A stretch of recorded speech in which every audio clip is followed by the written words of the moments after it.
Perfect. All right, good evening, all. So tonight our topic is why am I bloated? And the six hidden causes of bloating in women. And so my name is Dr. Kendra Pearman. If you are just coming to us on the first time, and I am a naturopathic doctor. That is what I practice. And I'd just like to start with a word of prayer. Loving Father, we've come before you this evening. We're grateful for another day.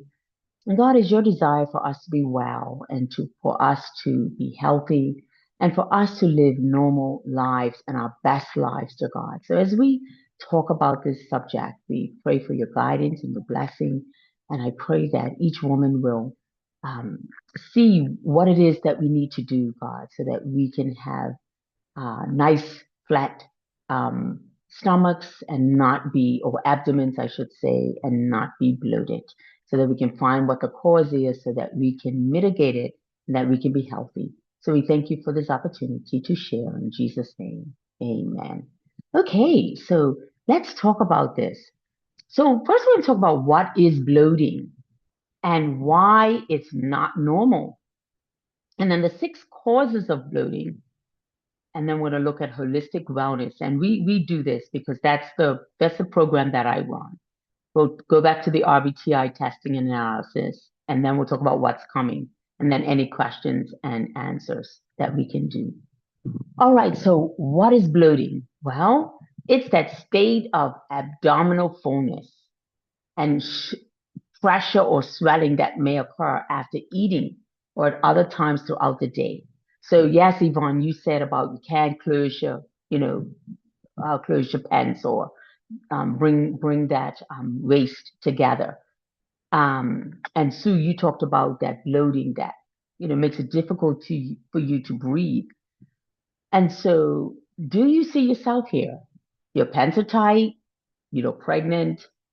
You wear loose fitting clothes. You unbutton your pants after meals. It's flat in the morning and then bloated by evening. Your stomach feels uncomfortable. So bloating may be common, but it is not normal. And when I see women mostly, a lot of men too, but I tend to look at women, and there are a lot of us who are bloated. And we can see it through our clothes, and it really is, I want to say, concerning. When I see a woman with a very bloated stomach, I get concerned. I can't say anything unless she comes to me, but it's a concern because I know that something is going on inside that she may not know about. So bloating is not normal. So the abdominal bloating is what you see on the surface. But it's that gas and fermentation, or it could be constipation, poor digestive habits, could be food triggers, stress, or hormonal changes. Because bloating is often a symptom of something that is happening beneath the surface. And so we're going to talk about the six causes of, oh, that should be bloating. I'm sorry. I forgot to change that. I'm so sorry about that. So let's look at the first one, poor digestive habits. Eating too fast, not chewing thoroughly, overeating refined and processed foods. And so let's talk about each one. Eating too fast. When we eat too fast, we're gulping air. We're most times we're not actually chewing our food and swallowing it the way it should. We're not employing the enzymes that are in our mouth so that it can actually masticate the food. And oftentimes we're just kind of gulping and swallowing pieces that are just too big, or we're gulping the air, or we're just eating so fast and we're not truly masticating our food. And that goes to the next one, not chewing thoroughly. When we don't chew our food, we don't start the digestive process where we're masticating the food and the enzymes are mixing with the food and starting the breakdown process. And then oftentimes we're just overeating. We're seeing our eyes are bigger than our bellies, that old saying that we've heard, and we see it and we have to eat. Yesterday we had a cooking class. Sue was there, And it was just so much food. And I said to myself, I'm gonna just take a little bit because you wanted to sample everything.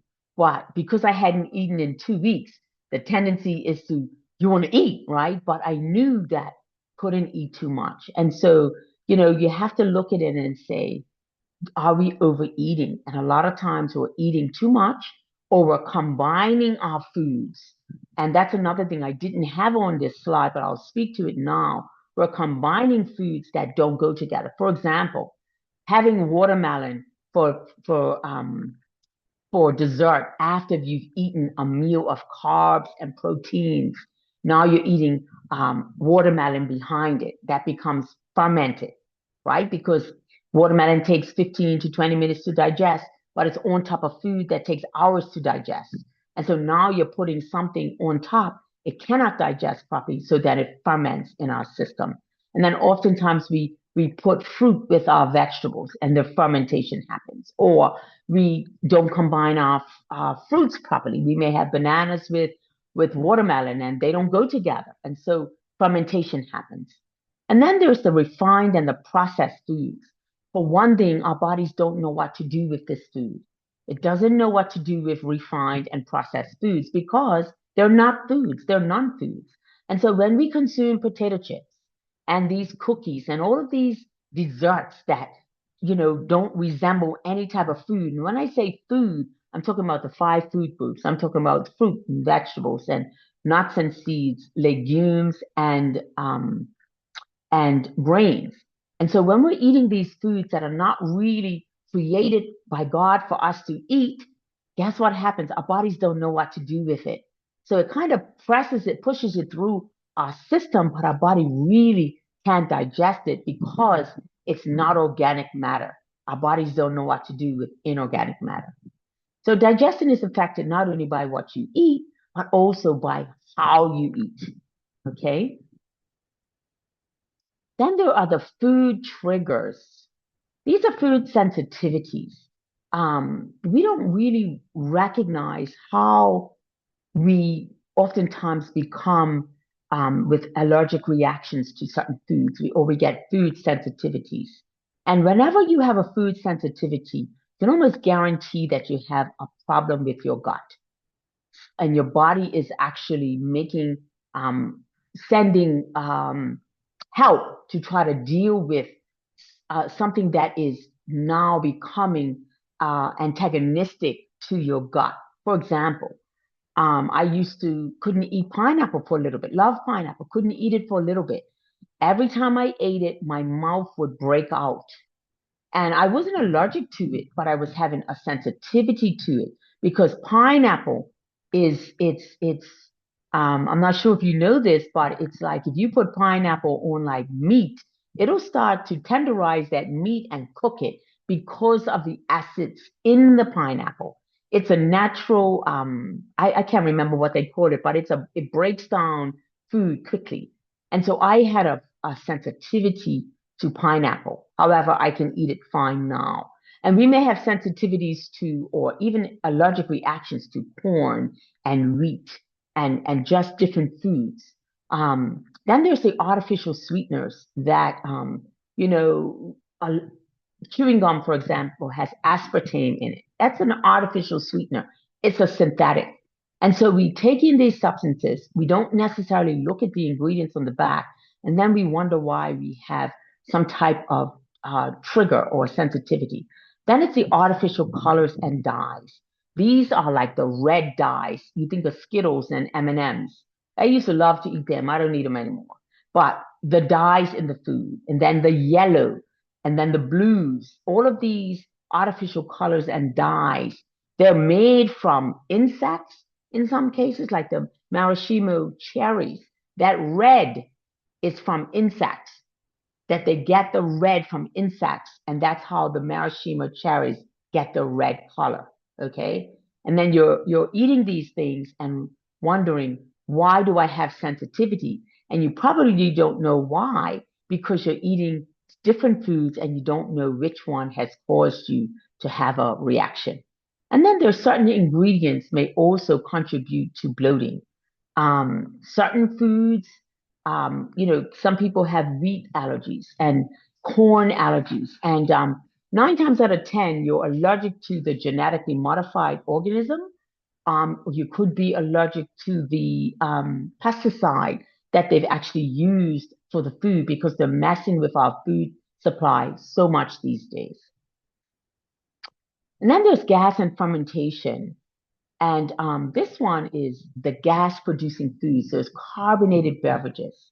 Um, then it's it could be gas producing foods like cabbage that generally causes people to belch. Then it could be things like broccoli, and then it could be beans. Like when you introduce beans to your diet, most people don't have beans that are soaked. So, for example, my husband doesn't like uh, green split pea soup. He likes it, but it doesn't like him. I guess that's the best way to put it.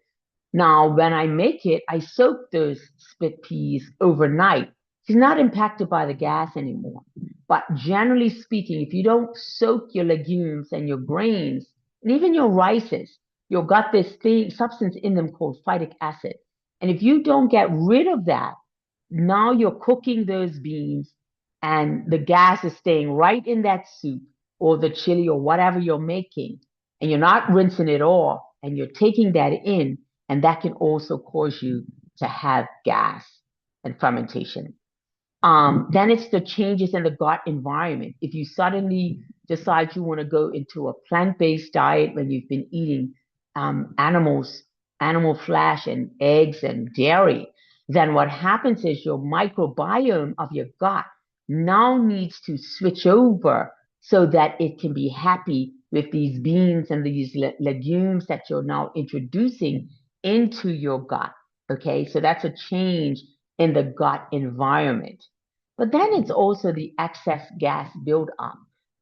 If you are gulping a lot, we talked about that with the eating too fast. If you are, you know, not being able to kind of release the gas, then that can also cause you to be very uncomfortable, can cause the bloating. But I didn't spend too much time on the fermentation. I did speak to it just now when I talked about how we eat. But it's also thinking about when we eat, because I always recommend for my clients to eat their fruit in the morning and then eat their vegetables in the afternoon. So you're not mixing fruit and vegetables. When you combine things that don't go well together, that can cause fermentation and gas. So let me share this with you. One thing that I used to eat a lot of was um, not chicken, but Alfredo with a cheese sauce. And the thing is, animal proteins and starches don't go together. So that's fermentation right there. Now, if you add chicken to it, you made it worse. Another thing that we eat, and this is summertime, right? We eat peas and rice, and we eat macaroni and cheese, and or we have a macaroni salad. Then we'll have fish. Then we'll have chicken, and then whatever else, right? And then we're eating macaroni and cheese as a starch and an animal product, protein and a carbohydrate. They don't go together, right? Eating this picnic food, this, you know, chicken with the fish and the mac and cheese, the potato salad, and peas and rice. And so we end up eating all three of the starches, not just one. You got to have the potato salad and you got to have the peas and rice and you got to have the mac and cheese. And oh my goodness, if they bring cassava or farine pie, right? And so all of this food that we're eating and we're combining wrong, that causes fermentation in the gut, that causes sensitivities and all of that. So excess gas can create pressure, fullness, and abdominal distension. But it's also the combination of how we're combining. For example, chicken fried rice. Chicken and rice are protein and a starch. They don't go together. Now you can have the rice with your vegetables, or you can have the chicken. Well, I don't advocate for animals, but animal protein with your vegetables. But when we combine them together, we're automatically causing a problem in our gut. And most Bermudians I dare say even people across the world, that's how we eat proteins and carbs together, and they don't go together. And then that's that chronic stress we talked about already. It can slow down your digestion. It can affect your gut function, and it can contribute to gas and bloating, and it can influence your eating habits and your food choices. Because chronic stress doesn't just affect your mind, it can affect your digestion too. So when you're stressed, many times you just reach for whatever's there. You don't even think about it. Some people are stress eaters, and so they'll eat just to eat. If you may not be hungry, but you're eating because you're stressed out and you want to put something in your mouth and you're eating. And a lot of times we eat and we're eating just to eat, not for the purpose of eating that it should be to nourish our bodies and to heal our bodies. Hippocrates says, let your food be your medicine and let your medicine be your food. But a lot of times we're eating because we're socializing, we're eating, or we're eating because, somebody brings donuts or it's a birthday party and it's cake. So we just eat. We're not hungry. Our body's not looking for anything, but we just feed it, you know. And a lot of times we eat out of stress. And then there's constipation and sluggish elimination. If we're not eliminating the amount of meals that you eat each day is the amount of bowel movements that you should have. And if you're, to sit down and have a bowel movement, really, the moment you sit down, you should be evacuating right away. If you got to sit there and you got to wait for that bowel to move, then you are constipated, okay? And you got sluggish elimination. And once if our colon isn't evacuating every day, twice a day if you're eating 2 meals a day, then now you've got a backup of putrefied poison that's sitting inside of your colon. And if you don't get it out in the time that you should, it starts to go back and reabsorb into your body. Now you've got the toxins and the waste that should be evacuating is now being reintroduced into your body, okay, through your colon because it's sitting there so long. And then gas may become trapped, and then there's a lack of movement may contribute. And so what isn't eliminated can contribute to your bloating. Okay. And then there's a hormonal fluctuation. And I just put on menstrual cycle, perimenopause, menopause. And then it's also the thyroid piece that we talked about, right? It's also the fact that the liver's not functioning properly and it could be impacting your thyroid. It could be causing you to, have a bloated abdomen. But it's also, you could have an issue with your liver. It could be a fatty liver. It could be something else going on that is causing you to have a distended abdomen. Okay. And then it's the fluid retention. If your body is holding on to salt, if your body is holding on to fluids and not pushing them out through your lymphatic system, now is pooling and staying within your midsection. So our hormones may also be contributing to our bloating. So we want to put it all together. There could be multiple factors, may not just be one thing. And more than likely, we have things going on that we haven't addressed, or we really don't know how to address them, or we're not really sure what's going on. And we're having these challenges, distended abdominal area where we could be triggered from foods. Sometimes we eat things and, we don't feel well afterwards, but we're not real sure what it is. And we go ahead and we eat it again and eat it. Or if it's something that you like, oh my gracious, don't take it away from me, right? And then it's that gas and fermentation, thinking about how we combine our foods and then how we eat stuff that's really not food. Anything that's from a box or package, the enzymes have been removed. The body does not know how to break that down because the enzymes in your mouth, that's what contributes to breaking down your food from the mouth and then going all the way down into your stomach, which does more work, and then going through your small intestines, then into your liver, and all of that. And so, if we have a breakdown somewhere in that process, then we can have these issues with our gut. The constipation and the sluggish elimination. This can also lead to parasitic activity in the body. I know that's like a gross thing to think about, but it happens. And then that stress factor, that stress piece is huge. Knowing how to release your stress so that it doesn't cause you to be constipated or have abdominal distension.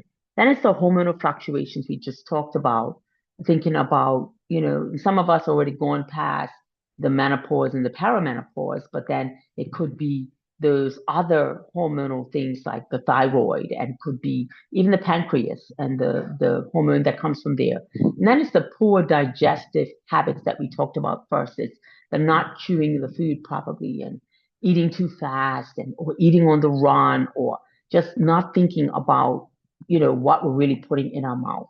And so there's multiple factors that can contribute to bloating at the same time. And so again, I share this each time. It's a holistic approach to wellness. Most times people want to just get rid of the symptoms. I don't like, I want the bloating gone, or people will say to me, oh, I want my stomach gone. I want to lose my stomach. I want to have a flat stomach again. But it's not just about one symptom because generally speaking, it's something that's happening in your life that needs to be addressed. And so at Refresh Health and Wellness, we look at a holistic approach to wellness. We look at every aspect of your life because we believe and we know that it has such an impact. And so, again, I come from a Christian worldview.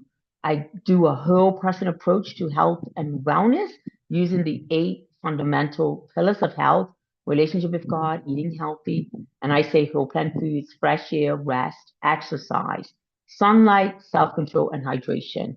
And we focus on supporting individuals through their lifestyle, through emotional well being, nutrition, education, and personalized wellness strategies. Our goal is to help individuals look beyond symptoms and address the root causes of health challenges. And we empower individuals to take an active role in their health and wellness. And we use the RBTI method. It stands for Weems Biological Theory of Ionization. And this looks at 7 numbers. We understand that symptoms provide valuable clues, and we know that blood tests do provide some information, but we also know that it's not one test that can tell a whole story. And so we use this RBTI testing to gather information so that we know what's going on in your body's chemistry. And we use saliva and urine. Saliva because it ties directly to your liver, and that gives us a picture of how your liver is functioning. And then the urine, that is every organ, every tissue in your body dumps into your liver. I'm sorry, goes through your liver and dumps into your bladder. And so that gives us a better picture of really what's happening in every aspect of your body chemistry. And then that's how we can formulate a plan that works, that can work for you. And so we like to use multiple sources of information that can provide a more complete picture of health. And then the analysis that we do, we look at the patterns and the trends within the body. We look at your water. Are you hydrating properly? Are you getting the minerals that your body needs? Are you digesting? How are you digesting? Is it too fast? Is it too slow? Or is it at ease? And are you eliminating? And then we look at your energy. Do you have a good store of energy so your body's immune system can actually fight? And so the analysis helps to identify areas that will benefit from additional support. So we know if you come out with you're dehydrated, then I tell you how much water you need to drink. If you come out with mineral deficiencies, then I share with you what kind of minerals that you need, or vitamins for that matter too. And then it supports a more comprehensive, personalized, holistic wellness approach. Because when you understand your body chemistry, it can help guide you into a more personalized wellness strategy so that you can become the best version of yourself, a healthy and a well version. And so the key takeaways are bloating may be common, but it's not normal. It's often a symptom of something happening beneath the surface. Multiple factors can contribute to bloating at the same time. And then symptoms provide valuable clues about your health, but true wellness comes from addressing the root causes, not just the symptoms. And I'll share this one each week from my best-selling book, The Detox Blueprint. God designed your body with the ability to heal itself if, and that's the operative word, if given the right conditions. True healing begins by creating the right conditions for health. And so, what's coming next? We're going to talk about the stress epidemic next week, Monday, how chronic stress impacts your hormones, weight, digestion, and energy. That's what we're going to be looking at next Monday. And then again, if you want to follow me on social media, it'd be nice if you could subscribe to my YouTube channel. I have a couple of people, I'm new at this. So if you subscribe, that'll help my little audience to grow. And this webinar, as well as the others, they will be listed on there. If you'd like to join my community, you can join the community with the QR code on the left. And if you want to go to my website and see more, then you can click on the QR code on the right. And in that way, you can find out more about what we do. Okay, so I'm going to pause us now. And I can stop the share unless someone needs me to keep this information up. But I want to be able to stop the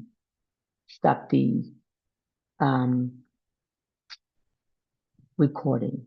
So I'm going to stop the recording now. Okay, let's see.